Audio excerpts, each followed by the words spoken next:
Hadiyalah. Asyhadu an la ilaha illallah wahdahu la syarikalah wa asyhadu anna Muhammadan abduhu wa rasuluhu la nabiyya wa la rasula ba'da.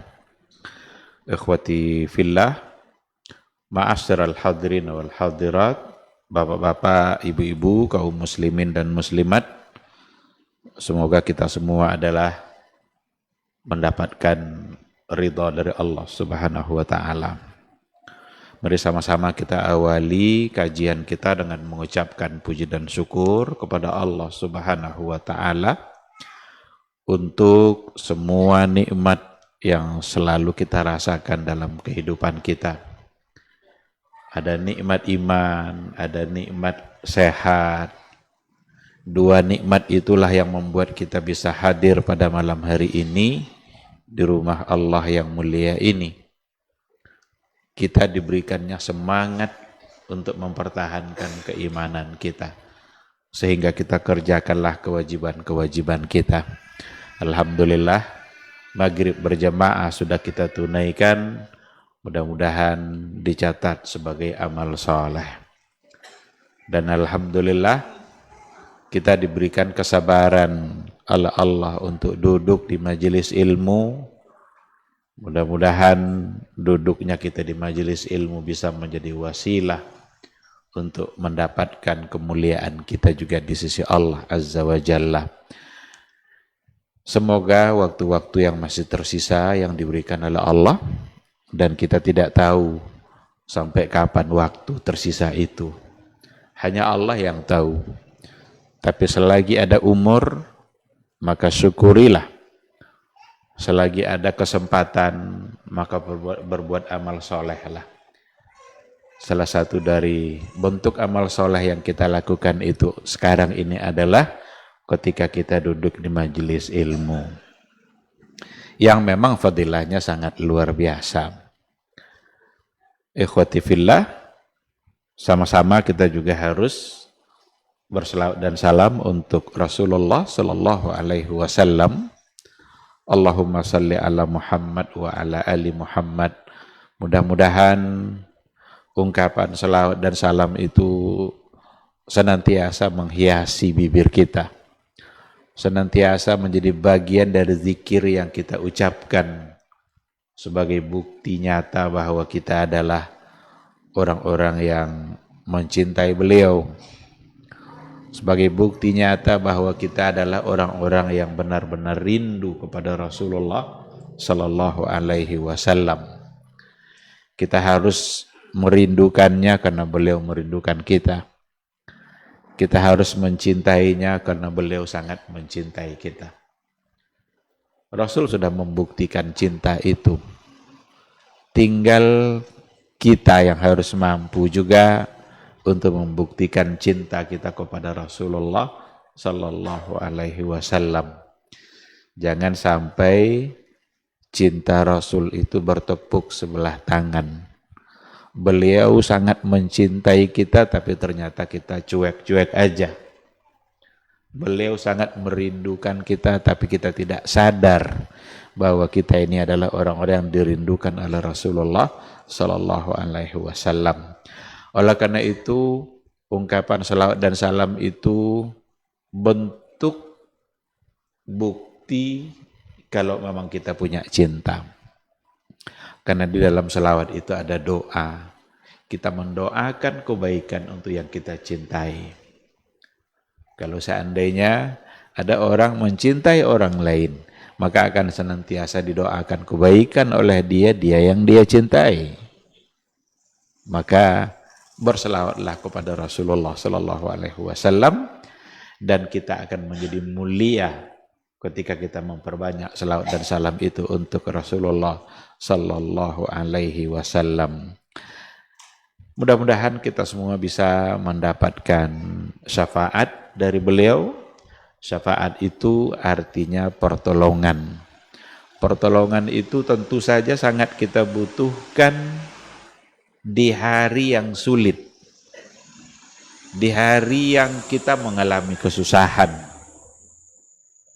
di hari di mana kita semua merasa amalnya kurang. Akan ada penyesalan nanti. Bahkan ada yang ingin minta balik ke muka bumi ini sebentar saja agar bisa beribadah. Agar bisa kembali ke bumi ini, agar bisa sujud. Agar bisa bersedekah. Akan ada nanti seperti itu. Tapi tidak ada lagi waktu untuk beramal. Yang ada adalah waktu untuk dibalas semua amalan kita. Oleh karena itu, perasaan merasa kurang amal itu harus ada pada diri kita hari ini. Jangan pernah menganggap bahwa amal kita sudah banyak. Jangan pernah menganggap bahwa amal soleh kita sudah tak perlu ditambah lagi. Sangat salah kalau seandainya itu ada dalam pikiran kita. Bahkan tidak tahu kita seberapakah amal kita yang diterima oleh Allah Subhanahu wa ta'ala. Tapi yang jelas berharaplah untuk tetap diterima dan beramal solehlah sebanyak mungkin. Semoga Allah Subhanahu wa ta'ala selalu siap untuk menerima kebaikan-kebaikan kita dan memang menganggap itu sebagai amal soleh. Mudah-mudahan kita semua bisa selamat di yaumul mahsyar, bisa selamat di hari di mana amal kita ditimbang, dan mudah-mudahan amal soleh kita timbangannya berat mengalahkan timbangan dosa. Amin amin ya rabbal alamin. Ikhwati fillah, ma'asyiral hadirin wal hadirat, rahimani Allah wa iyyakum. Alhamdulillah, pada malam hari ini kita kembali dipertemukan oleh Allah Subhanahu wa ta'ala untuk berbagi, untuk bermuzakarah, untuk belajar. Dan ini adalah kajian pertama setelah Ramadan ya. Tentu saja sebulan penuh kita berpuasa, itu waktu yang cukup sebenarnya untuk memompa semangat kita. Sebulan itu waktu yang cukup untuk mencas kembali. Ibarat baterai HP kalau udah lemah, perlu dicas ulang. Maka mudah-mudahan semangat baru ada pada diri kita bersama. Semangat untuk menuntut ilmu, semangat untuk duduk di majelis ilmu, dan sabarlah. Sabarlah untuk duduk di majelis ilmu itu. Karena memang tantangannya berat. Berat sekali. Ada banyak hal yang menyenangkan di luar sana saat ini nih. Yang barangkali itu bisa menggoda kita untuk semakin jauh dari majelis ilmu. Tapi kita alhamdulillah dengan semangat yang diberikan oleh Allah bisa bersabar duduk di majelis ilmu. Ketahuilah, duduk di majelis ilmu itu bagaikan duduk di taman surga. Oleh karena itulah majelis ilmu, kata Rasulullah, itu akan mendekatkan hamba Allah kepada surganya Allah Subhanahu wa ta'ala. Dalam hadis dikatakan, man salaka tariqan yaltamisu fihi ilman sahalallahu lahu tariqan ilal jannah. Barang siapa yang menempuh satu jalan, datang dia dari rumahnya menuju satu tempat di mana di situ ada majelis ilmu, majelis yang dibagikan ilmu, ayat-ayat Allah, sunnah-sunnah Rasul, apa yang akan dia dapat? Sahalallahu lahu tariqan ilal jannah. Allah akan mudahkan baginya jalan menuju surga. Dimudahkan oleh Allah. Mudah-mudahan fadilah itu malam hari ini insya Allah bisa kita dapatkan. Dan berdoalah agar tetap sabar. Karena sabar itu juga pemberian Allah. Berdoalah untuk bersyukur, untuk diberikan syukur oleh Allah. Karena syukur itu juga adalah pemberian dari Allah Subhanahu wa ta'ala. Tidak ada yang bisa kita lakukan dalam kehidupan kita ini kecuali atas izin dan kehendak Allah Subhanahu wa ta'ala. Tidak ada satupun, sekecil apapun perbuatan, hanya bisa kita laksanakan kalau seandainya Allah mengizinkan. Kita bisa bersyukur itu juga karena nikmat dari Allah Subhanahu wa ta'ala. Kita bisa bersabar, itu sesungguhnya adalah juga karena nikmat dari Allah Subhanahu wa ta'ala. Ikhwati fillah, ma'asyaral hadirin wal hadirat rahimani Allah wa iyyakum. Sesuai dengan tema yang diberikan kepada saya, tema kita pada malam hari ini adalah cinta dan pengorbanan. Cinta dan pengorbanan. Saya nggak tahu kenapa judul ini yang dipilih, barangkali mungkin karena sudah mau dekat-dekat dengan kurban. Sehingga ada hubungannya dengan pengorbanan. Cuma kita tidak akan bicara soal kurban. Kita akan tekankan nanti pada cinta yang harus dibuktikan. Dan bukti cinta itu adalah pengorbanan. Tidak ada cinta tanpa pengorbanan. Apa itu cinta? Sulit kita untuk mendefinisikan cinta. Karena cinta itu adalah rasa. Dan rasa itu masing-masing yang akan merasakannya. Tapi yang jelas, penting bagi kita untuk bicara persoalan cinta. Kenapa kita penting bicara cinta? Ada beberapa alasan. Yang pertama, karena cinta itulah yang akan menyempurnakan iman kita. Cinta akan menyempurnakan iman. Berarti tanpa cinta, iman takkan pernah sempurna. Itu kata Rasul dalam hadisnya. Apa di antara hadisnya? Ada banyak hadis yang mengaitkan iman dengan cinta. Di antaranya adalah kata Rasulullah sallallahu alaihi wasallam, la yu'minu ahadukum, tidaklah beriman.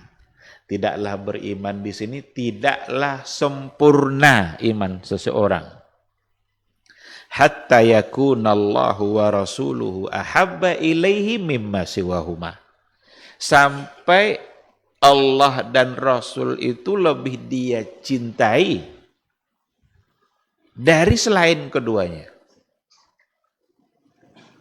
Jadi ketika Rasul mengatakan la yu'minu ahadukum, tidak sempurna iman seseorang sampai kata-kata hatta itu lil ghayah.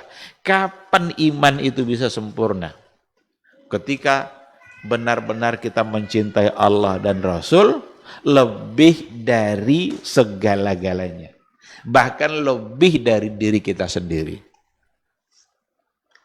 Maka Umar bin Al-Khattab radhiyallahu anhu di hadapan Rasul, dia pernah mengatakan, apa katanya, ya Rasulullah, saya siap untuk mencintai kamu, siap mencintai Allah dan mencintai kamu lebih dari segala-galanya, kecuali dari diri saya sendiri.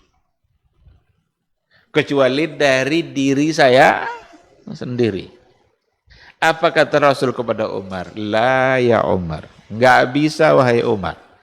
Enggak cukup itu wahai Umar. Enggak akan pernah sempurna iman kamu kecuali kamu mencintai saya lebih dari diri kamu sendiri. Ketika itulah Umar mengatakan, oh kalau begitu ya Rasulullah, saya siap untuk mencintai kamu dari segala-galanya, bahkan dari diri saya sendiri. Ketika itulah Rasul mengatakan, al-ana ya Umar. Kalau begitu, sekarang sempurna iman wahai Umar. Maka kalau seandainya bertentangan antara kepentingan kita dengan kepentingan Rasul, dengan kepentingan agama yang disampaikan oleh Nabi, yang mana yang harus kita dahulukan? Kepentingan kita kah? Atau kepentingan Allah, kepentingan agama? Ketika kita mengatakan bahwa kita mencintai Rasul, Allah dan Rasulnya lebih dari segala-galanya, bahkan lebih dari diri kita sendiri, berarti kita siap mengalah. Siap mengalah. Ramadan kemarin itu kan bukti kita mencintai itu. Awalita Awak awi. Dakwa minum dah.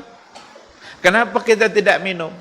Karena kita lebih mengedepankan apa yang diinginkan oleh Allah dan Rasulullah sallallahu alaihi wasallam. Kalaulah kita ingin mengedepankan kepentingan kita, kita tutup aja pintu rumah tuh, tidak ada orang dalam, dakwahnya dalamnya, minum. Kalau di rumah pura-pura puasa, loyo lo pada orang puasa dulu.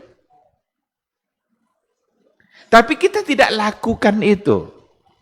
Itu bukti kita mencintai Allah lebih dari kita sendiri. Ada orang punya harta, ketika harta yang diberikan oleh Allah Subhanahu wa taala sampai batas nisabnya, maka ada kewajiban zakat. Tapi ketika tidak ada sampai nisab, tidak sampai jumlah nisabnya, ada hal-hal yang diperintahkan juga oleh agama seperti infak dan sedekah. Siap kita memberikan apa yang kita miliki untuk menjadi milik orang lain agar dimanfaatkan oleh semua orang, menjadi kebaikan bagi orang lain. Berarti kita sedang mencintai Allah dan mencintai Rasul, bahkan lebih dari diri kita sendiri. Oleh karena itu, kesempurnaan iman kita ada pada cinta. Cinta kepada Allah dan cinta kepada Rasulullah sallallahu alaihi wasallam. Itu hadis yang pertama. Oleh karena itu, kita harus benar-benar mampu membuktikan cinta kita. Ketika ada yang diharamkan oleh Allah Subhanahu wa taala, siap enggak kita meninggalkan? Ketika Allah melarang untuk membuka aurat, siap enggak kita untuk menutupnya? Kita mesti ingatkan ini. Kita, keluarga kita, tetangga kita, masyarakat secara umum. Tapi kita awali dulu dengan keluarga kita. Tengok anak-anak gadis kita. Bagaimana pakaiannya? Kalau dia sudah mendahulukan cintanya kepada Allah dan Rasul dari dirinya sendiri, maka dia pasti akan menggunakan pakaian-pakaian sesuai dengan yang diajarkan oleh Allah dan oleh Rasulullah sallallahu alaihi wasallam. Tapi kalau tidak, niscaya dia akan melakukan hal-hal yang terlarang oleh agama, dan itu hanya akan merusak akhiratnya saja. Dan berapa banyak orang yang memilih untuk merusak akhiratnya itu. Oke, hadis yang kedua. Ada kata Rasulullah sallallahu alaihi wasallam dalam sebuah hadisnya, la yu'minu ahadukum hatta yuhibba li akhihi ma yuhibbu li nafsihi. Ini hadis masyhur sekali, mungkin semua kita sudah menghafalnya. Apa artinya? La yu'minu ahadukum. Tidaklah sempurna iman seseorang di antara kalian. Lagi-lagi tidak sempurna iman. Berarti kesempurnaan iman ada pada apa yang akan disampaikan Nabi ini. Kapan iman itu sempurna? Hatta yuhibba li akhihi ma yuhibbu li nafsi. Sampai dia itu mencintai saudaranya sama seperti mencintai dirinya sendiri. Kalau hadis pertama tadi, cinta itu hubungannya dengan Allah dan Rasul. Hadis yang kedua ini juga tidak sempurna iman. Hubungannya tidak lagi sama Allah dan Rasul, tapi sesama manusia. Hatta yuhibba li akhihi ma yuhibbu li nafsi. Apa yang kita inginkan untuk diri kita, itu pula yang kita inginkan untuk saudara kita. Kalau kita ingin makan itu 3 kali sehari, kita juga ingin saudara kita makan 3 kali sehari. Kalau kita inginnya kita masuk surga, kita juga menginginkan agar saudara-saudara kita masuk surga. Ketika kita benci kita masuk neraka, kita juga inginkan saudara kita untuk tidak masuk neraka. Oleh karena itulah saling menasihati dalam kehidupan itu sesungguhnya adalah bukti cinta. Saling menasihati. Ada yang salah, kita ingatkan. Ada kawan kita yang keliru, kita ingatkan, Pak, Bu, ini salah. Ini hadis yang mengatakan kalau itu salah. Nggak usah lakukan itu. Kalau bisa kita seperti itu, sesungguhnya itu adalah bentuk dari cinta kita kepada saudara kita. Nah, oleh karena itu kalau seandainya kita sampaikan umpamanya, ada hal-hal yang mungkar, lalu kita sebut itu sebagai sebuah kemungkaran. Atau ada hal-hal yang salah, kita sebut itu sebagai satu kesalahan. Dan kita minta kita semua untuk meninggalkannya. Jangan salah tafsir. Jangan salah tafsir dengan perbuatan seperti itu. Karena kadang-kadang gampang sekali orang untuk salah tafsir dengan apa yang dilakukan. Umpama, kalau ada orang yang melakukan perbuatan-perbuatan syirik. Ada perbuatan syirik. Banyak sekali perbuatan-perbuatan yang sebenarnya syirik, tapi orang tidak anggap itu sebagai satu kesyirikan. Nyoleh syirik, tapi tidak nyoleh. Nah sekarang kita ingatkan. Kita bacakan hadisnya. Kita sebutkan alasan-alasan syar'inya. Kita sebutkan apa pandangan ulama dalam persoalan itu. Bahwa itu ternyata adalah perbuatan yang salah. Kadang salah sangkonya ke awak. Itu kalian tuduh dan syirik musyriknya. Awak tidak menuduhnya sebagai seorang musyrik dah, tapi dia melakukan satu perbuatan yang menuju kepada kesyirikan. Nyoba kok itu kafir ti kaminya itu nyoba kok kira. Kita tidak sedang menuduh kafir musyrik, tapi sedang mengingatkan agar tidak terjebak kepada perbuatan yang menggiring kepada kesyirikan dan kekufuran. Karena kita mencintai mereka.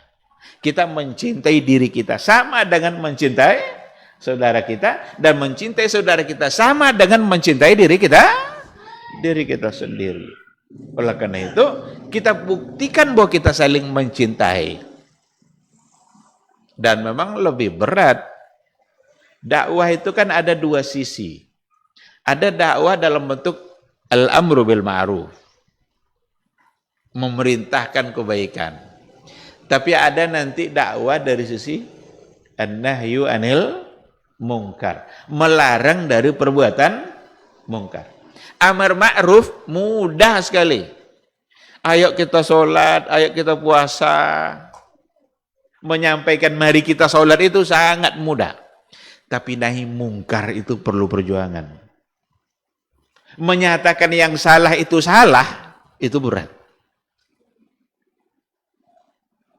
Yang apa namanya itu, yang akan lebih banyak mendapat tantangan dalam dakwah itu pada nahi mungkarnya. Bukan pada amar ma'ruf ya, orang tahu ini kan kebaikan, cuma mereka belum mengerjakan, dan kita menyampaikan itu baik. Itu sebuah kebaikan yang ayo sama-sama kita kerjakan. Itu sangat mudah. Tetapi nahi mungkar, mengatakan bahwa ini salah terhadap orang yang tidak sadar bahwa itu adalah salah, itu sangat berat sekali. Berapa banyak kemungkaran-kemungkaran yang ada. Berapa banyak kemungkaran-kemungkaran yang terjadi dalam kehidupan kita. Sedikit orang yang mengingatkannya. Sedikit orang yang menyampaikannya. Bahwa itu adalah satu bentuk kemungkaran. Kecuali kalau kemungkaran yang memang sudah nyata-nyata mungkar, ya jelas. Jangan berzina, jangan mencuri. Itu kan satu hal yang sudah jelas-jelas sebagai perbuatan yang nyata-nyata mungkar. Dan semua orang tahu. Orang yang berbuat salah seperti itu, dia sadar kalau dia sedang berbuat salah. Tapi ada nanti sesuatu yang dianggap oleh orang itu baik, padahal salah. Mengingatkan yang seperti itu memang sangat memerlukan perjuangan, dan nilainya tinggi di sisi Allah Subhanahu wa taala. Oleh karena itu, ikhwati fillah, ketika kita mencoba untuk memberikan menyampaikan sesuatu yang datang dari Rasulullah SAW, itu pandanglah dari sisi cinta. Kita harus melihatnya, membacanya dari sisi cinta, bahwa kita harus saling menasihati karena kita bersaudara, dan sesama saudara semuslim itu harus saling mencintai dan harus saling menasihati. Karena nggak akan sempurna iman kita. Nggak akan sempurna iman kita kalau kita tidak mencintai orang lain sama seperti mencintai diri kita sendiri.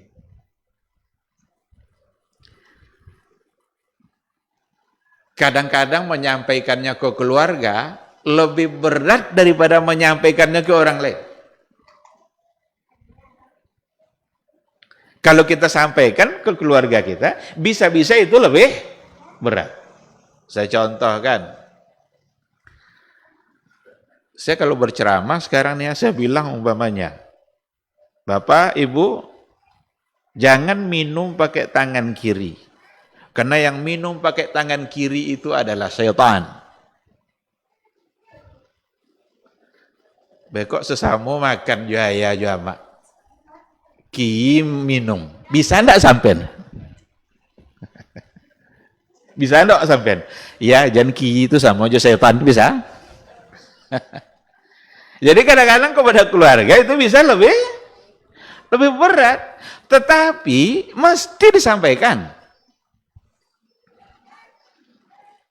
Oleh karena itu, sebagai seorang ayah, dia kan harus tahu agama.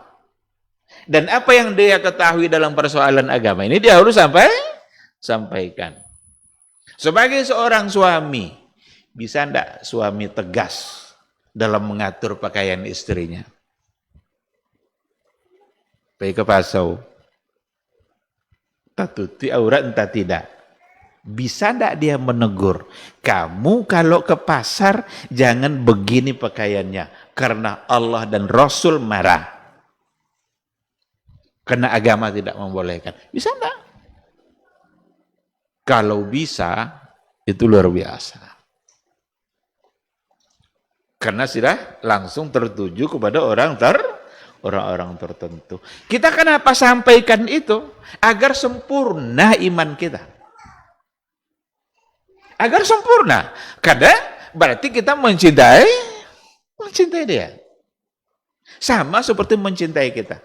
Sebagaimana kita tidak ingin mendapatkan azab dan nerakanya Allah, begitu juga kita tidak ingin saudara kita dan siapa saja untuk mendapatkan azab dan nerakanya Allah Subhanahu wa ta'ala. Nah, ikhwati fillah, jadi alasan pertama kenapa kita harus bicara cinta, karena cinta itu menyempurnakan iman. Alasan kedua, kenapa kita harus bicara cinta? Karena cinta itu mata rantai menuju surga. Jadi kalau ibarat lingkaran, ada satu titik di situ yang bernama cinta. Kalau itu tidak ada, berarti rantainya terputus. Dan kita tidak sampai ke surganya Allah. Berarti kita bisa mengatakan bahwa cinta syarat masuk surga. Apa kata Rasul dalam hadisnya? Kata Rasul, lan tadkhulul jannah hatta tu'minu. Kalian tidak akan masuk surga kecuali kalau kalian sudah beriman. Jadi tidak akan masuk surga kalian sampai kalian beriman kepada Allah. Lalu kata Nabi lagi apa? Walan tu'minu hatta tahabu. Dan kalian belum akan disebut beriman sampai kalian saling mencintai. Jadi ibarat satu mata rantai. Iman, cinta, surga. Kalau hilang cinta, hilang mata rantainya. Ada jurang. Jadi kalau ada jalan, iman, cinta, surga. Sekarang cintanya tidak ada. Berarti ada jurang pemisah. Kalian belum akan masuk surga sampai beriman. Dan belum akan disebut beriman kecuali kalau sudah saling mencintai. Berarti konklusinya, kalian belum masuk surga kalau kalian tidak saling mencintai. Lalu di akhir hadis kata Nabi, afala adullukum ala amalin iza amiltumuhu iza fa'altumuhu tahabbtum. Inkah kalian saya sampaikan satu amalan, kalau kalian lakukan kalian akan saling mencintai. Absus salama bainakum. Tebarkan salam sesama kalian. Jadi salam itu bahasa cinta. Salam itu bahasa cinta. Assalamualaikum warahmatullahi. Itu kalau secara lafaz salam itu yaitu Assalamualaikum warahmatullahi. Dan yang pertama mengucapkan salam itu adalah Adam alaihi salam kepada para malaikatnya Allah. Maka salam itu bahasa iman. Bahasa iman dan di dalamnya ada makna cinta. Nabi Adam lah yang pertama mengucapkan salam. Jadi jangan diubah salam. Ubah jadi selamat pagi, ubah jadi selamat sore, mau jadi selamat siang. Selamat pagi, nah selamatnya. Kalau selamat siang nah selamat awak. Tapi kalau Assalamualaikum, siapa yang selamat? Kamu kan? Nak siang, nak malam, nak subuh, nak sore. Bahasanya sama. Assalamualaikum warahmatullahi wabarakatuh. Dan dikaitkan dengan Allah. Kalau selamat pagi, mana kaitannya? Nyesangko doang Assalamualaikum itu bahasa ucapan orang Arab dunia. Iya, itu orang Arab tapi bukan karena mereka Arab. Itu bahasa syariat. Itu bahasa agama. Bahasa yang diajarkan oleh Allah dan di dalamnya ada cinta dan ada surga. Assalamualaikum warahmatullahi wabarakatuh. Bapak banyak arwah. Salam, rahmat, berkah. Iza huyitum bitahiyatin fahayyu bi ahsana minha. Kalau ada yang ucapkan salam, kawak balas dengan yang lebih baik. Atau minimal sama. Jadi kalau umpama assalamualaikumnya kawak, waalaikumsalamnya wak itu sama. Tapi kalau assalamualaikumnya, waalaikumsalam warahmatullah, itu lebih kena. Berarti kita balas dengan lebih. Kalau mau sempurna lagi, nyecik assalamualaikumnya kawaknya, waalaikumsalam warahmatullahi wabarakatuh. Itu berarti bi ahsana minha. Dijawab dengan yang lebih baik dan itu yang lebih sempurna. Karena dia mendoakan satu, kita doakan tiga. Di dalam salam itu ada doa. Kita kalau sesama kita sudah saling salam, apakah akan masih ada permusuhan? Kalau ada jo permusuhan lainnya lah salam-salam tahu. Ada jo permusuhan lah. Berarti salamnya dusta. Karena kata Nabi, kalau itu kalian lakukan tahabbtum, pasti kalian akan saling mencintai. Itu salam secara lisan itu. Ada salam nanti secara perbuatan. Kalau salam lisan kan kita ucapkan itu kan. Tapi kalau salam secara perbuatan apa? Tidak menyakiti, tidak saling menzalimi, tidak saling mengambil hak, tidak saling menuduh. Karena dalam hadis dikatakan, apa kata Rasul? Al-muslimuna man salimal muslimuna min lisanih wa yadih. Muslim yang sebenarnya itu adalah, yang muslim sejati itu adalah man salimal muslimuna min lisanihi wa yadih. Orang-orang yang selamat orang lain dari lidahnya dan dari tangannya. Jadi muslim yang sebenarnya itu apa? Orang yang selamat orang lain dari lidah dan tangannya. Berarti orang yang menjaga lidah dan tangan. Kenapa Rasul sebut lidah dan tangan? lidah dan tangan, inilah yang paling gampang untuk menyakiti hati orang lain. Ini lidah nih ya, keluarlah di situ berbagai macam bentuk ungkapan dan kata-kata. Yang kadang-kadang kata-kata yang terucap menusuk hati seseorang dan membuat orang itu menjadi benci. Kalau seandainya itu yang terjadi, berarti dia tidak muslim yang sejati. Karena tidak selamat orang lain dari ulah tangannya, dari ulah lidah dia, dari kejahatan lidahnya. Kadang-kadang kita tidak menyadari ada ungkapan-ungkapan yang terucap, dan itu ternyata menimbulkan kerusakan yang besar di tengah-tengah masyarakat. Yang harus kita lakukan adalah jaga terus ungkapan kita. Mudah-mudahan setiap ungkapan kita mendatangkan kebaikan-kebaikan yang ada di tengah-tengah masyarakat. Jadi dalam hadis juga dikatakan seperti itu. Kadang-kadang kita mengucapkan satu kata, seseorang mengucapkan satu kata, la yulqilaha balan. Dia tidak menyadari ternyata kata yang diucapkan itu, ternyata pengaruhnya luar biasa bagi kerusakan masyarakat. Tapi di satu sisi ada ungkapan-ungkapan yang juga la yulqilaha balan, yang mungkin dia juga anggap itu biasa-biasa saja. Tapi ternyata itu mendatangkan kebaikan di tengah-tengah masyarakat. Tentu contohnya akan sangat banyak sekali. Kata-kata yang di dalamnya ada fitnah, itu sesuatu yang akan bisa merusak masyarakat. Kalau dia muslim yang benar, muslim yang baik, muslim sejati, dia pasti akan jaga lisan dan tangannya. Tangan ini juga. Tangan ini nanti berbagai macam bentuk, bervariasi hal-hal yang dilakukan. Ada yang memang tangan yang langsung berbuat. Memukulkah dia, mencurikah dia, ngambil lahan orang lainkah dia. Pekaladang bagi ke ambil sejengkal tanah uang. Pelo kaladang bagi su ambil lo sejengkal, lah 2 jengkal. Kalau sebulan sejengkal sebagi, lo pun panjang dah. Itu tangan kan? Gara-gara tangan kan? Berarti dia mendatangkan kerusakan. Enggak selamat orang lain dari ulah tangan dia. Atau sebagai seorang pejabat, kadang-kadang gara-gara satu tanda tangan bisa rusak masyarakat gara-gara sekali tanda tangan.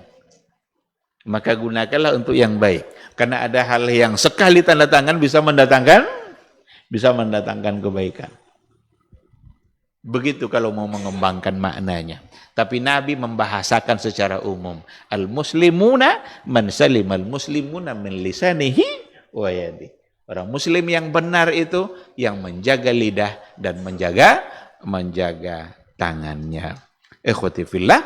Jadi itulah kata Rasul, kalau kalian memang ingin saling mencintai, maka absus salama bainakum. Tebarkan salam di tengah-tengah kalian. Itu filosofi yang sangat dalam maknanya. Bukan hanya sekedar ketemu lalu ucapkan salam, lalu kita anggap itu hal yang biasa-biasa saja. Ternyata itu konsep dalam kehidupan kita. Karena salam itu adalah bahasa cinta, salam itu di dalamnya ada kedamaian, salam itu di dalamnya ada ketenangan. Kalaulah kita ingin tenang dalam kehidupan kita, maka yang harus kita perbanyak itu adalah salam dalam artian yang sesungguhnya, bukan hanya sekedar bahasa-bahasa lisan saja. Hilang permusuhan di antara kita dengan adanya salam. Maka kalau ada orang yang berbantah-bantah, nggak boleh dia nggak tegur sapa sampai 3 hari. Kalau lebih dari 3 hari, nggak boleh. Harus dia kembali saling sapa. Siapa yang paling baik di antara keduanya? Kata Rasul, khairuhuma, yang terbaik adalah huwallazi yabda'u bis-salam.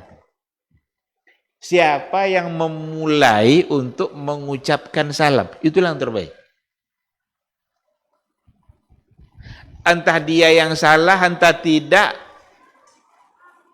abaikan. Yang penting yang terbaik adalah siapa yang memulai untuk mengucapkan salam. Berarti dia yang memulai, dia yang punya keinginan awal untuk kembali baik. Itulah yang terbaik. Ini kadang tidak ada yang salah harinya, salah rumahnya. Atau seorang latu, seorang muda. Masa ada yang lo kan minta maaf ke nyanyi. Dan latu mainnya. Suwana muda dulu minta maaf deh. Yang terbaik siapa? Ini konsep Nabi nih. Yang terbaik, dia yang pertama memulai salam. Mau tua, mau muda, mau dia yang bersalah, mau bukan. Kalau mak ayah dia yang sesuatu minta maaf dia. Dalu makan gamu lagi. Banggali dalu makan gamu. Ada enggak seperti itu? Banyak seperti itu. Maka Nabi mengajar. Ada konsep yang diajarkan Nabi. Persoalannya, kita mau jadi yang terbaik atau tidak? Kalau mau jadi yang terbaik, lepaskan ego kita. Lepaskan atribut kita. Kalau bantah-bantah, ketua aja anggota, gengsi ketua minta maaf. Masa ketua lo minta maaf? Anggota malah sudah minta maaf kan? Awak ketua mah? Tapi konsep Nabi, allazi yabda'u bis salam. Siapa yang memulai mengucapkan salam itu yang terbaik. Jadi lepas semua status sosial itu. Maka kebaikan kita di sisi Allah tidak ditentukan oleh status sosial. Kebaikan kita di sisi Allah, kemuliaan kita di sisi Allah, siapa yang paling mulia tidak ditentukan oleh status sosial, tapi ditentukan oleh hati. Orang yang hatinya mulia itulah yang akan memulai untuk mengucapkan salam. Nah, jadi ikhwati fillah, cinta itu sebagai mata rantai untuk menuju surga. Maafkan semua orang, berikan cinta dalam artian yang sesungguhnya. Dan itu akan datang dari hati-hati yang bersih. Ketika kita siap memaafkan semua orang, itu adalah calon penghuni surga. Ada Rasul sama-sama dan para sahabat, tiba-tiba Rasul bilang begini, sebentar lagi akan datang seseorang yang ahli surga. Masuk bisa? Ahli surga kata Rasul. Sahabat penasaran siapa yang akan datang ini. Datang orang yang dia tidak terkenal. Bukan petinggi sahabat, bukan orang yang biasa terpandang. Orang biasa-biasa saja. Besok Nabi ngomong lagi. Sebentar lagi akan datang seseorang, dia min ahlil jannah. Dia ahli surga. Datang orang yang sama. Sampai tiga kali. Berarti itu jaminan surga bagi orang tadi itu. Kalaulah ada orang yang dijamin oleh Rasul masuk surga, tentu berdasarkan kepada wahyu. Karena Nabi ngomong bukan asal-asal.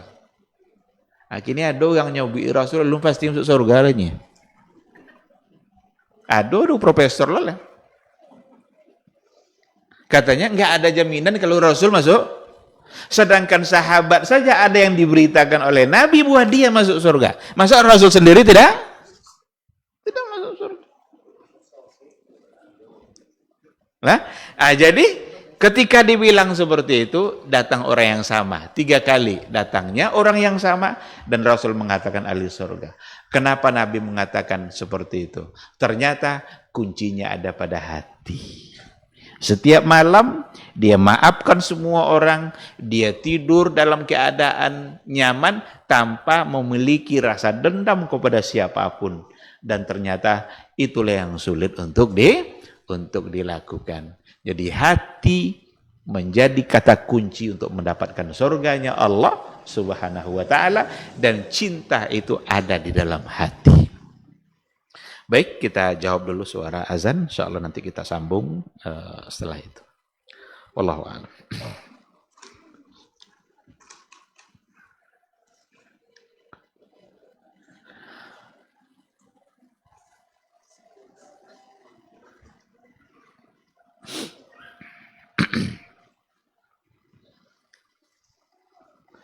Allahu Akbar, Allahu Akbar,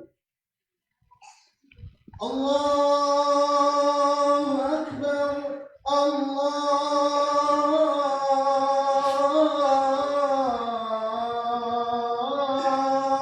Akbar. Asyhadu an la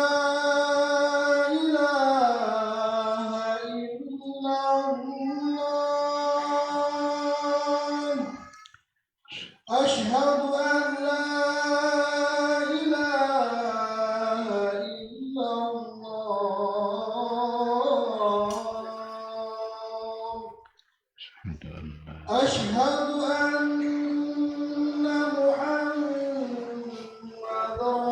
رسول الله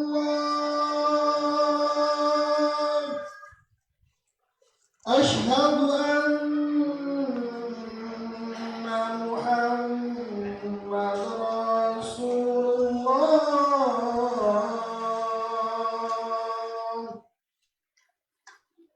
حي على الصلاة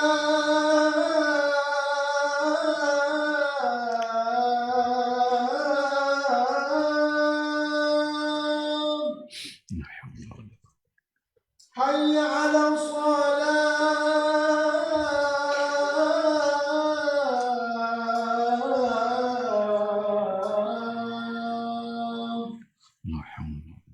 حي على الفلاح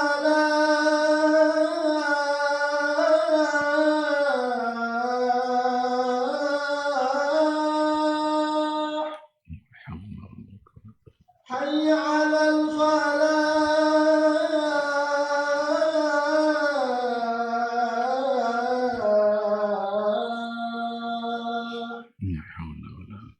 الله أكبر الله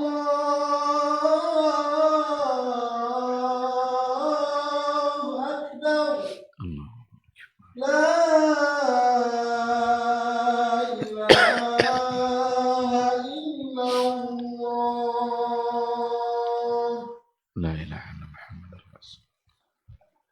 Sallallahu alaihi wasallam. Bismillahirrahmanirrahim. Alhamdulillah. Wassalatu wassalamu ala Rasulillah wa ala alihi wa sahbihi wa mawala. Ikhwati fillah ma'asyiral hadirin wal hadirat rahimani Allah wa iyyakum. Sudah dua alasan kenapa kita harus bicara cinta. Yang pertama tadi karena cinta menyempurnakan iman. Yang kedua karena cinta sebagai mata rantai menuju surga. Kalau tidak ada cinta, putus mata rantai itu, maka akan ada jurang yang akan menghalangi kita untuk masuk surganya Allah Subhanahu wa ta'ala. Yang ketiga, kenapa kita harus bicara cinta? Karena cinta akan menyelamatkan kita di padang mahsyar. Cinta akan menyelamatkan kita di mahsyarnya Allah Subhanahu wa ta'ala. Nanti akan ada hari di mana kita berkumpul, dikumpulkan di satu padang datar. Enggak ada tanjakan, enggak ada penurunan. Datar, mahsyar. Yuhsyarun nasu yaumal qiyamati hufatan uratan ghurla. Akan dikumpulkan nanti manusia di padang mahsyar itu hufatan uratan ghurla. Tidak pakai sandal, tidak pakai pakaian, tidak disunat. Tidak dikhitan. Apa kata Aisyah Ummul Mukminin ketika Nabi menyampaikan hadis itu, ya Rasulullah, afala yanzuru ba'duhum ba'dah. Ini tidak pakai baju. Apakah nanti orang tidak saling pandang? Apa kata Rasul? Al-amru yawma idzin asyad. Urusan di hari itu sangatlah dahsyat. Tidak ada yang memandang tu lah dulu. Tidak kakin pikiran orang lah. Karena kondisi yang begitu dahsyat. Semua akan menghadapi hisabnya Allah. Matahari dekat dengan di atas kepala. Panas yang begitu luar biasa. Al-amru yawma idzin asyad. Jangan kan urusan kiamat lah. Jangan kan urusan kiamat. Kalau umpamu terjadi kebakaran. Walaiyazubillah. Awak dalam rumah tu terjadi kebakaran. Contoh apa lah iya awak. Karena tak perlu li pakaian awak lalu. Entah contoh apa. Kau nak kain sawung tak jalan lalu. Yang penting lari dari itu api dunia apa? Itu kan saling pandang loh di akhirat. Tidak. Al-amru yawma idzin asyad. Lalu ada sahabat yang bertanya, "Ya Rasulullah, mata sa'ah?" Wahai Rasul, kapan terjadinya hari kiamat itu? Rasul tidak jawab kapan terjadi hanya hari kiamat, karena Rasul tak tahu. Dan tidak penting juga nanya-nanya kapan terjadinya. Nabi mengalihkan kepada yang lebih penting. Dengan sebuah pertanyaan. Balik bertanya Nabi. Apanya Rasul? Maza a'adatta laha. Apa yang telah kamu persiapkan untuk menghadapi kiamat itu? Berarti mencai-cai bilo waktu tidak penting dah. Yang penting apa? Mempersiapkan kalau nanti sudah terjadi.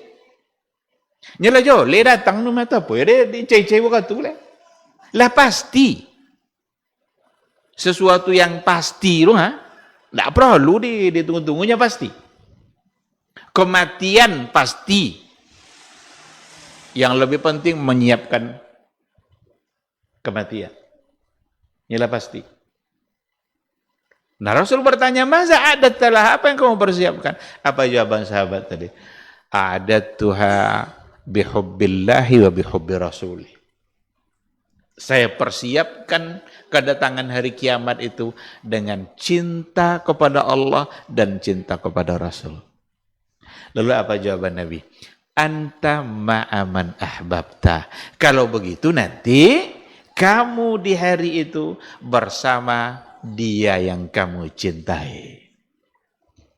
Berarti kita di mahsyar bersama dia yang kita cintai. Kalau kita mencintai Rasul, berarti kita bersama Rasul. Kalau lah sama Rasul, wak selamat enggak kira-kira? Berarti cinta menyelamatkan kita di padang mahsyar. Oleh karena itu bicara cinta bukan bicara sederhana. Bicara cinta sesungguhnya bicara tentang substansi dari ajaran Islam itu juga. Karena bagian terpenting dalam Islam juga adalah ada dalam persoalan cinta. Bahkan cinta tadi bisa, hanya dengan cinta iman kita bisa sempurna. Dan dengan cinta ini kita akan selamat nanti di mahsyar. Maka cintailah Allah, cintailah Rasulullah sallallahu alaihi wasallam. Hanya saja cinta itu perlu bukti. Bagaimana cara kita membuktikan cinta kita? Kita ambil satu ayat sebagai kata kunci dalam persoalan cinta. Apa kata Allah Subhanahu wa taala? Qul in kuntum tuhibbunallah. Katakanlah, jika kalian benar-benar cinta kepada Allah, apa buktinya? Fattabi'uni. Maka ikuti saya.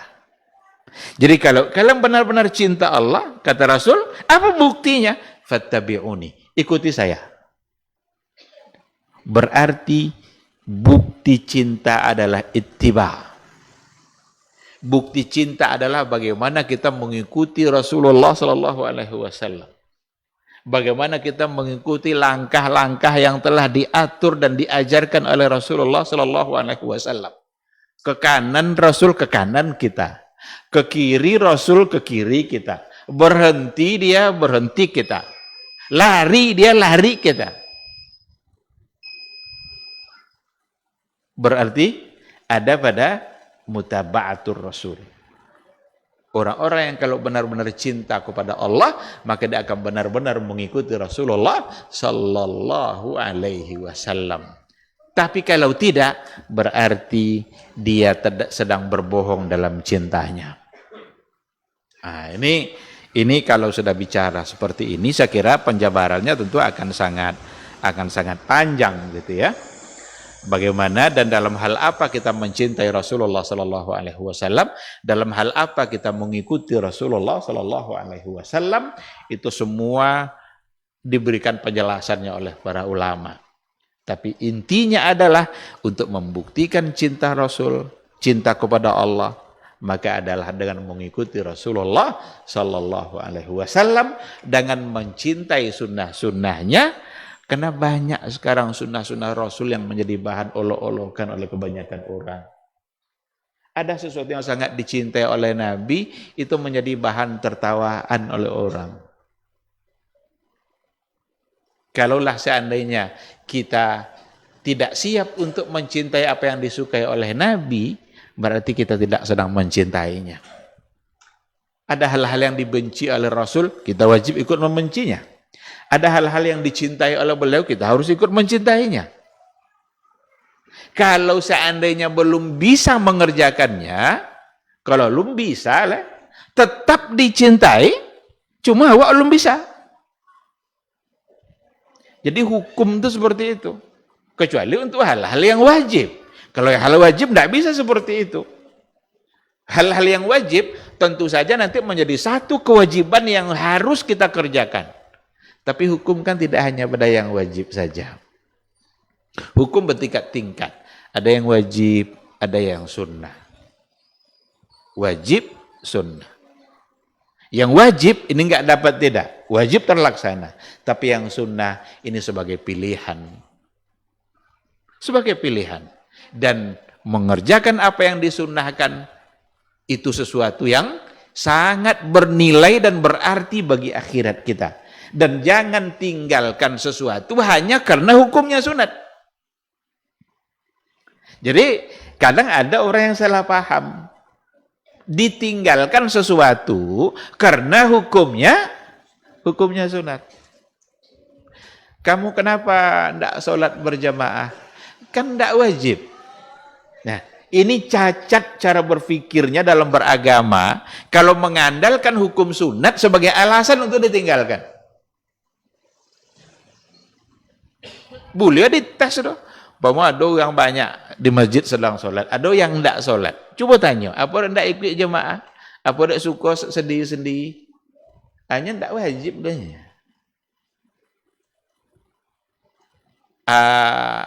Ketahuilah bahwa sesungguhnya ibadah-ibadah yang sunnah itu fungsinya bagi akhirat kita luar biasa. Dalam hadis apa kata Rasul? Diberikan contoh begini.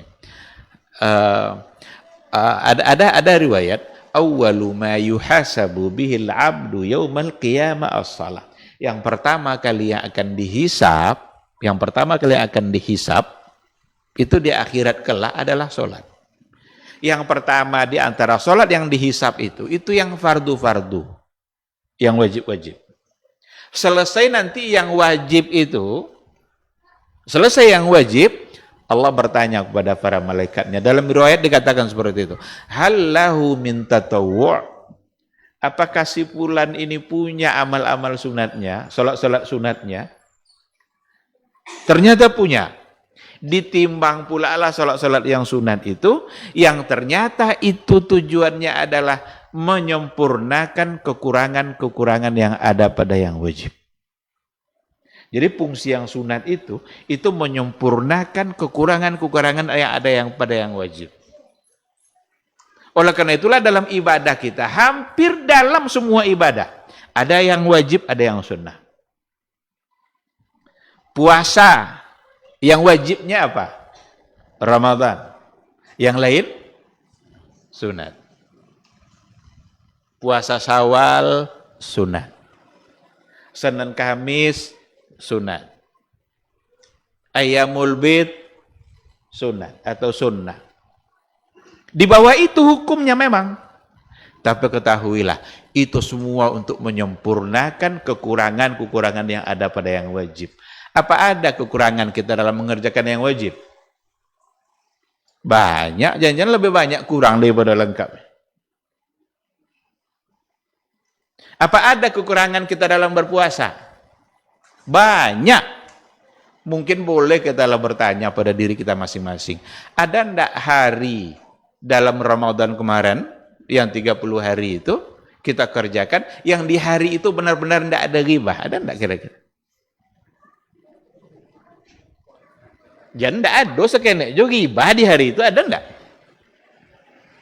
Kalau enggak ada, berarti itu mengurangi.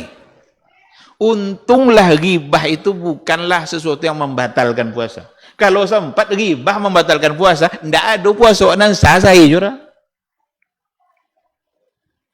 Kalau sempat itu yang membatalkan Untunglah yang senang-senang, jangan makan, jangan minum, Rasul kan, karena itu membatalkan puasa. Tapi ghibah, mungkin puasa kita tidak batal, tapi dia bisa menggerus, bisa menyedot pahala-pahalanya. Maka wajarlah Nabi bilang kan, kam min sa'imin laisa lahu min siyami illa al-ju' wal atas. Berapa banyak orang yang berpuasa tidak dapat apa-apa dari puasanya kecuali menahan lapar dan haus. Sah saja puasanya, tapi sekadar lapar dan haus. Apa bukti sah? Tidak perlu ulang. Sebab kalau dikatakan tidak sah nanti dia harus mengganti. Tapi bukti sahnya adalah nggak ada keharusan mengganti. Tapi bisa saja pahalanya yang habis. Ada enggak kira-kira kekurangan-kekurangan dalam sholat wajib kita? Sholat isya, sholat maghrib, ada enggak kurang? Mungkin boleh kita bertanya pada diri kita masing-masing. Ada enggak sholat? Satu sholat aja, yang benar-benar kita khusyuk. Enggak terkena hutang, enggak terkena kojo, enggak terkena gale, segala macam. Ada enggak kira-kira? Ada, Pak? Itu kurang enggak namanya itu? Kurang. Maka untuk menutupi kekurangan-kekurangan itu, disediakan yang sunat-sunat. Jadi jangan tinggalkan amal sunnah karena alasannya, dengan alasan karena itu sunnah. Sunnah itu bentuk sayangnya Allah kepada kita. Karena Allah tahu akan ada kekurangan-kekurangan dalam amal-amal wajib kalian. Dalam persoalan harta, yang wajib apa? Satu aja yang wajib, zakat. Kalau sudah sampai nisab dan haul. Tapi ada infak, ada sedekah, ada hibah, ada wakaf. Mungkin tak semua orang yang berkesempatan berzakat. Tapi apakah semua orang berkesempatan berinfak? Nah, zakat itu syaratnya kaya. Tapi kalau infak itu syaratnya mau. Kalau zakat syaratnya kaya. Tidak mungkin orang tidak kaya lalu berzakat. Karena ada haul dan ada nisab. Tapi tidak semua orang yang kaya. Banyak yang miskin. Bisakah yang miskin mendapatkan fadilahnya? Bisa. Ada namanya infak. Ada sedekah. Ada hibah. Beli aja satu sandal. Berapa harga sandal jepit itu? Ada 10.000. Anggap 10.000. Beli satu yang baru, letakkan depan masjid nih. Setiap kali dipakai oleh orang untuk berwudu, mengalir tidak pahalanya? Hanya dengan 10.000. Mudah agama ini. Kita aja yang mempersulit. Sangat mudah. Beli alat untuk sholat itu, mau kena apa? Letakkan di situ. Nanti ada orang mampir sholat, kebetulan pakaiannya mungkin tidak bisa dibawa untuk sholat, dipakainya telekung itu untuk sholat. Dapat pahala enggak dia? Dapat pahala. Itu enggak zakat nomor. Tapi kebaikan-kebaikan yang berhubungan dengan harta. Bahkan kalau ada orang berimpak pun tidak bisa. Tidak ada orang terus kena era. Tidak ada kan di benda. Ada cara oleh Allah dan oleh Rasulullah agar mendapatkan fadilah orang-orang kaya itu. Fadilah kebaikan yang didapat oleh orang-orang kaya. Datanglah orang-orang miskin menemui Nabi. Apa kata orang miskin tadi? Ya Rasulullah, zahaba ahlud duthuri bil ujur. Hai Rasulullah, orang-orang kaya itu banyak sekali pahalanya. Iri kami ya Rasulullah. Kami tidak bisa berbuat sama seperti yang mereka lakukan. Lalu apa kata Nabi? Maukah kalian saya tunjukkan satu amalan? Kalau amal itu kalian lakukan, kalian mendapatkan kebaikan dan fadilah yang dilakukan oleh orang-orang kaya itu. Fadilah infak, zakat, sedekah mereka kalian bisa dapatkan. Kata orang miskin tadi, mau ya Rasulullah. Kalau mau, kata Rasul, ucapkan setiap selesai sholat, Subhanallah 33 kali. Alhamdulillah 33 kali. Allahu Akbar 33 kali. Bergembiralah orang-orang miskin tadi. Karena mendapatkan satu amalan yang nanti pahalanya sama dengan pahala yang didapat oleh orang kaya. Selesai sholat berzikir mereka. Subhanallah, subhanallah, subhanallah. Bangga dia karena Nabi yang ngajar. Sudah sholat, tengok kiri, tengok kanan. Rupanya orang kaya udah berzikir je. Orang yang kaya-kaya yang berzakat tadi ikut pula. Datang lihat ke Nabi. Ya Rasulullah, orang kaya dia ikut lewat zikirnya. Tak jadinya banyaknya. Ketika itulah Nabi mengatakan, dzalika fadlullahi yu'tihi liman yasha. Enggak usah sibuk ngurus-ngurus kekayaan orang lain.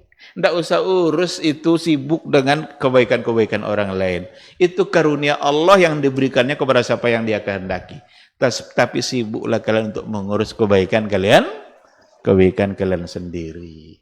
Ya kadang awak sibuk, awak mengurus orang, awak enggak urus kira. Sibuk menciptakan kebaikan orang atau keburukan awak kadang enggak terkaji orang ya dulu. Tapi Nabi mengajar yang itu bukan kerja kalian, itu kerja Allah. Lah, jadi kita ikuti Rasul itu. Ada yang wajibnya, ada yang sunnahnya. Dan itu semua adalah ketentuan-ketentuan yang telah diajarkan oleh Rasulullah, yang mana semua itu harus kita kembalikan kepada Rasulullah sallallahu alaihi wasallam. Apa kata Sufyan Ats-Tsauri? La yuqbalu qaulun illa bi'amal. Wa la yastaqimu qaulun wa la amalun illa binniyah. Wa la yastaqimu qaulun wa amalun wa niyyah illa bimuwafaqatis sunnah. Ini kata Sufyan. Tidak diterima satu perkataan itu kecuali dengan amal. Jadi ucapkan itu belum cukup. Harus kita ikutkan dengan amal. Wa la yastaqimu qaulun wa la amalun illa binniyah. Dan tidak pula akan lurus nanti ungkapan dan amalan itu kecuali dengan niat. Ada niat baik. Wala yastaqimu qaulun wa amalun wa niyyah illa bimuwafaqati sunnah. Dan tidak akan lurus nanti qaul, amal, niat itu illa bimuwafaqati sunnah, kecuali jika sesuai dengan sunnah Rasulullah sallallahu alaihi wasallam. Maka perlu kita berupaya betul untuk mengoreksi apa yang kita lakukan. Apa yang sedang kita amalkan? Kira-kira sesuai dengan sunnah Nabi atau tidak? Jangan-jangan nanti capek-capek kita melakukannya, ternyata tidak sesuai dan Allah tidak menerima. Habislah sia-sia waktu kita. Nah, ikhwati fillah, sebenarnya ada banyak poin yang tersisa yang ingin saya sampaikan, tetapi saya ingin di akhir ini mungkin kalau ada yang perlu dipertanyakan. Untuk materi saya kira kita cukupkan sampai di sini. Intinya adalah persoalan cinta itu persoalan asasi dalam agama kita. Karena dengan cinta itu sempurna iman kita. Dengan cinta itu kita bisa menuju surganya Allah Subhanahu wa taala. Dan dengan cinta itu kita bisa selamat nanti di padang mahsyar. Dan cinta itu dibuktikan dengan ketaatan kita kepada Rasulullah sallallahu alaihi wasallam. Maka upayakanlah untuk melakukan sesuatu sesuai dengan yang diajarkan oleh Rasulullah sallallahu alaihi wasallam. Ikhwati fillah, wallahu subhanahu wa taala alam. Mungkin sampai di sini, kalau seandainya ada yang mau ditanyakan silahkan. Ya, silakan. Assalamualaikum warahmatullahi wabarakatuh.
Afwan.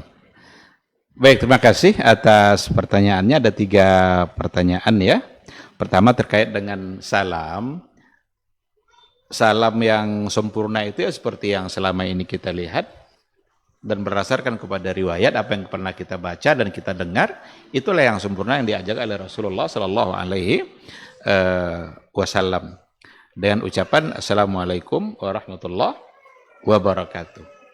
Karena dalam riwayat juga dikatakan tadi sudah saya katakan itu yang pertama kali mengucapkan itu adalah Adam alaihi salam ketika selesai diciptakan oleh Allah, diminta dia untuk menghadap pergi ke hadapan para malaikat dan dengan ucapan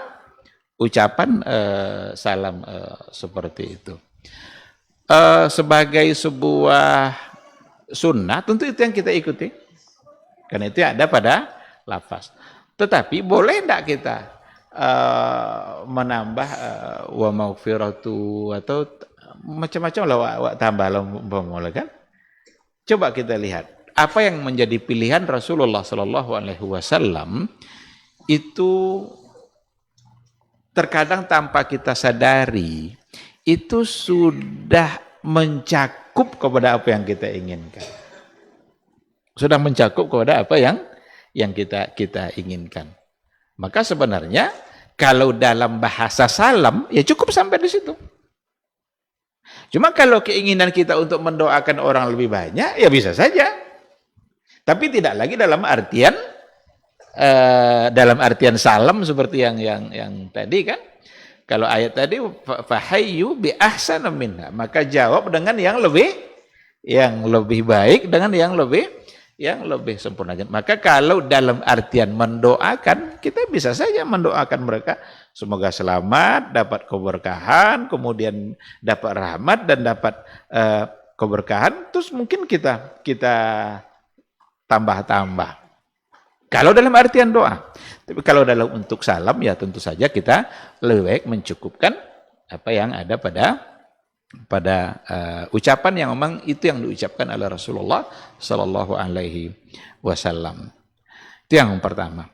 Yang kedua tentang tuba lahu. Apa arti tuba lahu itu? Tuba lahu. Tuba lil ghuraba. Tuba itu berbahagia. Jadi itu semacam doa. Kita kalau ingin mendoakan yang meninggal yang meninggal kita doakan agar mendapatkan keampunan, nanti berbahagia di akhirat kelak, mendapatkan keberkahan dan dilapangkan kuburnya dalam bentuk doa ya silahkan saja. Tetapi ada kadang-kadang sesuatu yang kita jadikan itu sebagai ritual yang seolah-olah itu disyariatkan. Di sini persoalannya. Mengharuskannya harus 3 kali umpamanya atau harus mengucapkan bahasa seperti itu. Kalau dianggap sebagai sebuah syariat, kita tentu perlu ada penguat, perlu ada dalil. Dan saya tidak tahu apa dalil yang memang mengharuskan untuk mengucapkan kata-kata seperti itu. Tapi kalau ada orang yang dalam hatinya yang mendoakan, mudah-mudahan dia mendapat ampunan. Kalau memang tubat artinya berbahagia, mudah-mudahan dia mendapatkan kebahagiaan. Mungkin sebagai doa ya lagi-lagi seperti tadi. Tapi kalau dijadikan sebagai ritual yang seolah-olah itu disyariatkan, di sini yang kita memerlukan harus ada sandarannya. Harus ada sandarannya.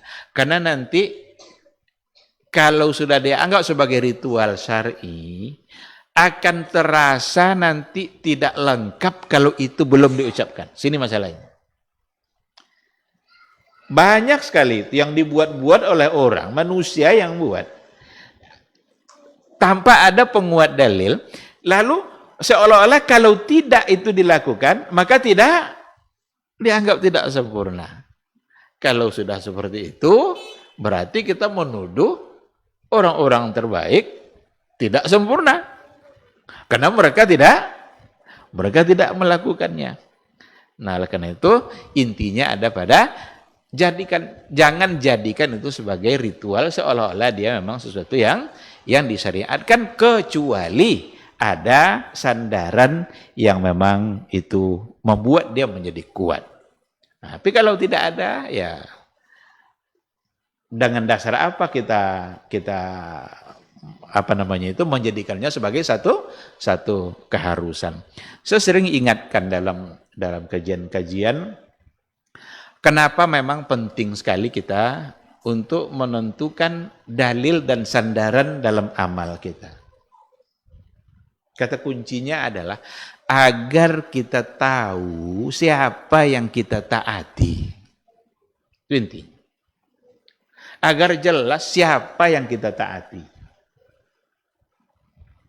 Tapi kalau kita buat sementara tidak ada yang kita taati. Lalu untuk apa? Kalau jelas sandarannya, jelas alasannya, yang kita taati adalah Allah dan Rasulullah. Kamu kenapa berzikir subhanallah itu 33 kali selesai sholat? Rasul yang nyuruh. Yang tadilah. Sekarang awak buat yang subhanallah satui. Boleh enggak?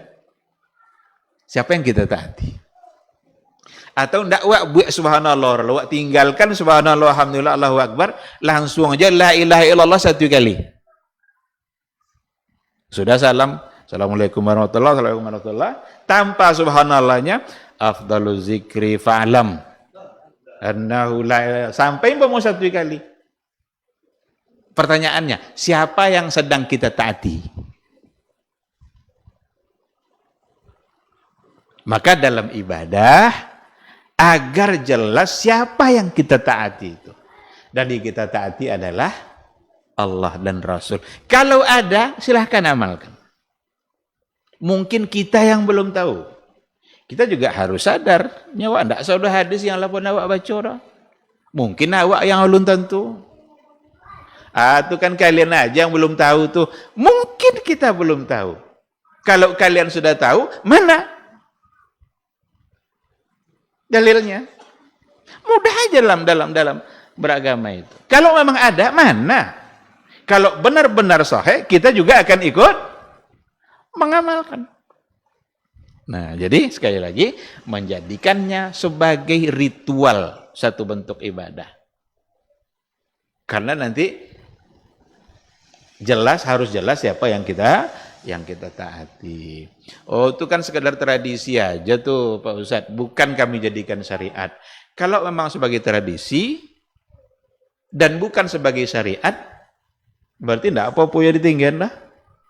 Coba tinggalin sekali-kali. Bisa enggak? Ketika dikatakan enggak lengkap doanya, berarti sudah menjadikan sebagai satu syariat. Hanya itu tuh enggak boleh. Itu kojo Nabi itu. Dan Nabi lah meninggal. Enggak hidup sampai kini lah. Lah meninggalnya. Nya dojo hanya bu itu masih hidup Nabi itu lainnya. Terus angkolarnya tahu suara aja Nabi itu bagai.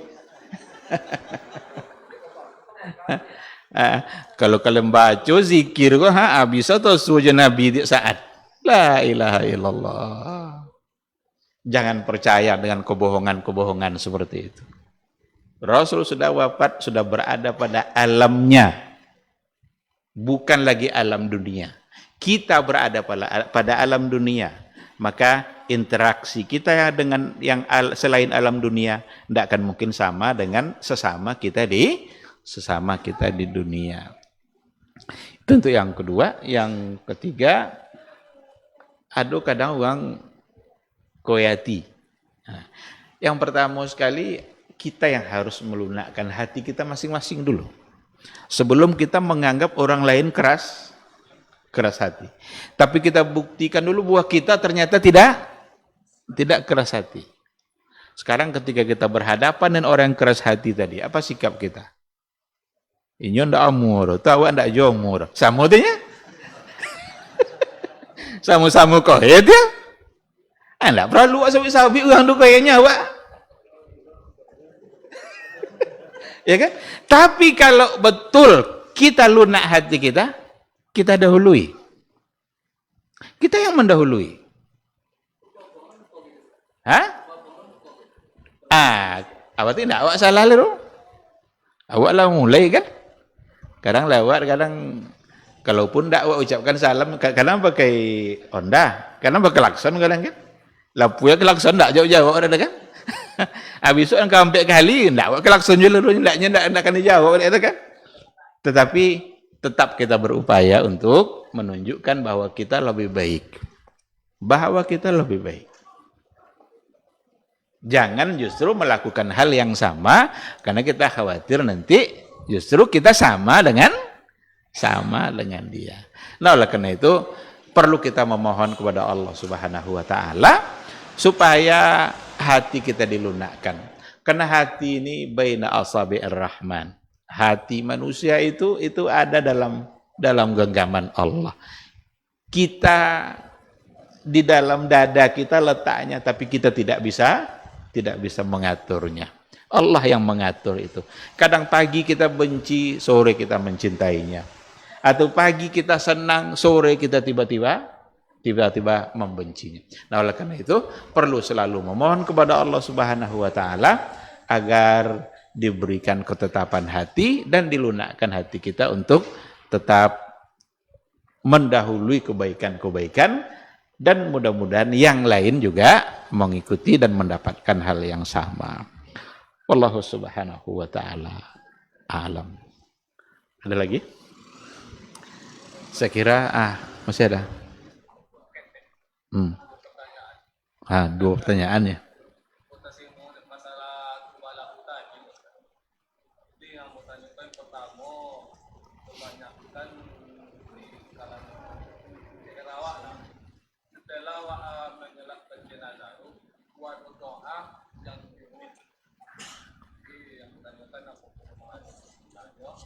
Yang kedua, itu seorang bodoh berdoa, salah salam punya kolmu je langsung.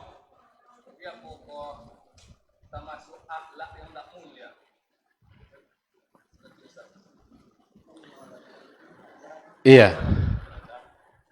Iya.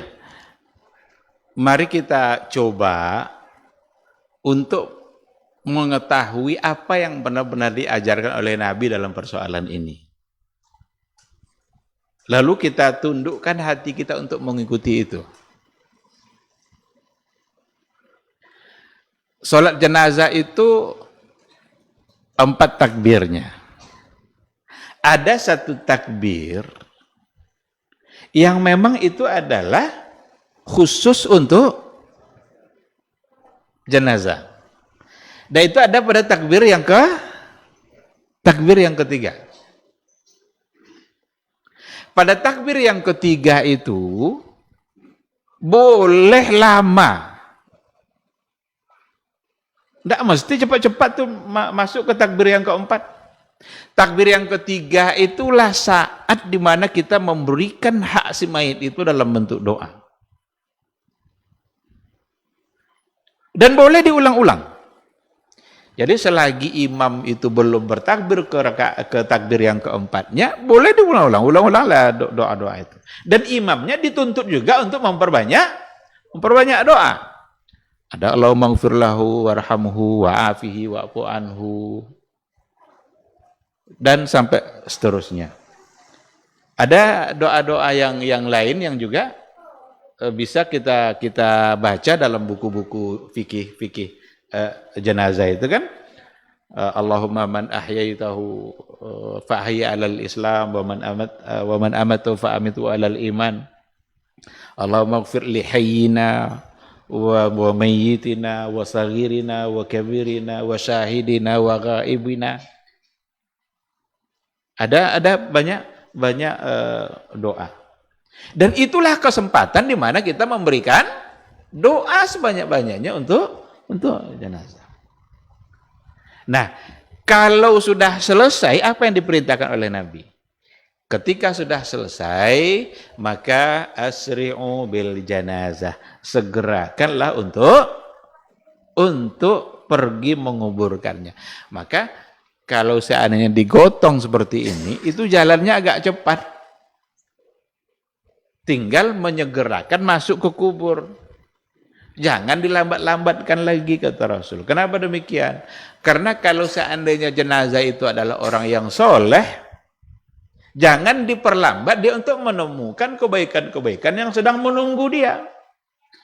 Kalau jenazahnya soleh. Tapi kalau jenazahnya jahat, tidak mesti lama-lama orang jahat di pundak kalian. Copek-copeklah masuk dalam tanah itu. Untuk apa lama-lama di pundak orang jahat? Jadi dua-duanya disegerakan. Kalau baik, jangan diperlambat dia untuk mendapatkan kebaikan yang sedang menunggu dia. Segerakan juga. Kalau jahat, labiolah disegerakan. Beliau jangan lama di pundak. Nah, itu berdasarkan kepada hadis. Kadang-kadang yang terjadi tidak seperti itu. Nah, mungkin saja kalau dibawa barangkali kepada pendapat-pendapat mazhab, ya mungkin akan ada variasi-variasi pandangan barangkali, karena tabiat dari pandangan mazhab kan seperti itu. Tetapi kita tidak mesti terpaku dan fanatik kepada mazhab. Jangan terpaku kepada itu. Kadang lama lo zikir oleh pada salat tadi lah. Salatnya 2 menit, zikir sebelum ini. Karena itu adalah ibadah, maka kita perlu melihat contohnya. Bagaimana dicontohkan oleh Rasulullah Sallallahu Alaihi Wasallam. Sekira seperti itu. Wallahu Subhanahu Wa Taala alam. Nya 2 tadi so? Nekah 2 so?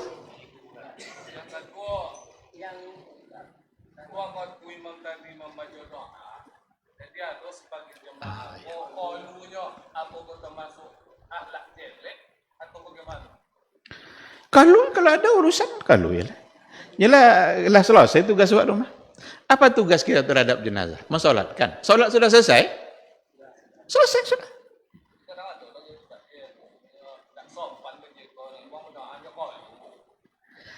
Tapi kalau akan mendatangkan fitnah, barangkali ya.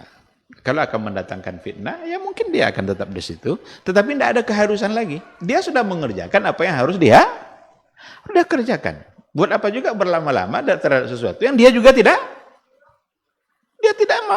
melakukannya. Apalagi dia meyakini itu sebagai sesuatu yang tidak harus dilakukan seperti itu. Kecuali kalau 3 takbir Allahu Akbar apanya. Itu tidak beradab kepada Rasul berarti. Karena Rasul mengatakan takbirnya harus 4.